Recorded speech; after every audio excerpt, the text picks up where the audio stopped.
हे त्रिंबक गावचे हरिश्चंद्र लाडोबा परब म्हणून सामान्य शेतकरी आहे. यांचं वय आता 82 आहे. हे गेले 4 महिन्यापूर्वी ह्यांची जमीन दुसऱ्याच्या नावावर झाली म्हणून असं यांना समजलं, म्हणजे त्यांच्या भावकीतच, आणि ती वाटपमुळे झाली असेल, कशामुळे झाली असेल हा विषय वेगळा. परंतु ते 4 महिन्यापासून त्रिंबकच्या तलाट्याकडे सातत्याने 7/12 आणि 8 मागत आहेत. आता 4 महिन्यात झाले, 2 महिन्यापूर्वी आले, माझ्याकडे ते 15 दिवसापूर्वी आले, आणि मी त्रिंबकच्या तलाट्याला फोन केला. बरोबर ना हो, सांगा तिथला. हां, किती दिवस झाले तुम्ही मागतात फेरफार? तिकडे बघा फेरफार किती दिवस झाले मागतात? हां, आणि मी त्याला 15 दिवसापूर्वी त्रिंबकच्या तलाट्याला फोन केला किंवा त्या माणसाची तलाठी 7/12 द्या, फेरफार द्या.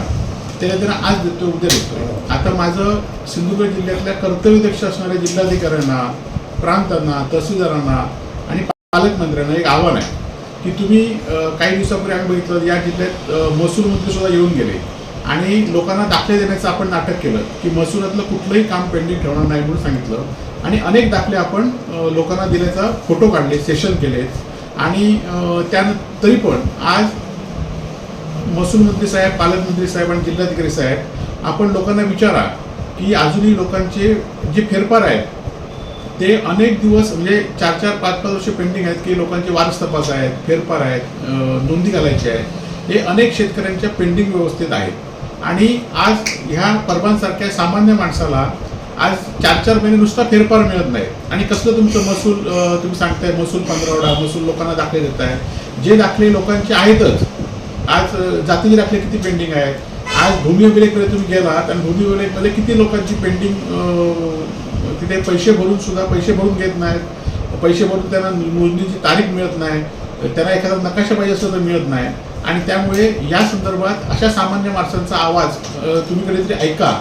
आणि हे जे महसुलातले गब्बर अधिकारी झालेले आहेत, जे फक्त ह्यांच्याकडनं तुमच्याकडनं काय अपेक्षा होती, त्यांची पैसे मागत होते, कोणाला पैसे मागितले, त्यातून 10,000 रुपये कोणाला घेतले, त्या शिपाया घेतल्या चिंदरकरांची बाहेर.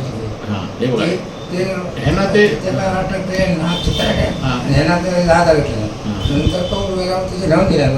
आता हे म्हणजे चर्चा होते की ह्याला 10,000 रुपये दिले, त्याला 20,000 रुपये, ह्या ज्यांच्याकडे माणसांना पैसे मागण्याचं काम असतं. आणि त्यामुळे ह्या संदर्भात आता मी एक येणाऱ्या सोमवारी मी एक कुडाळ प्रांतांना आणि कुडाळ आणि मालवणच्या तहसीलदारांकडे लोकांना एक आवाहन करणार आहे की तुम्ही ज्यांची पेंडिंग जे कामं आहेत, ही कामं महसूलच्या अधिकाऱ्यांना दिसत नाहीत, ती पेंडिंग कामं घेऊन या, प्रांताधिकाऱ्यांना आपण जाऊया, आणि मी तुम्हाला लवकरच तारीख जाहीर करेन.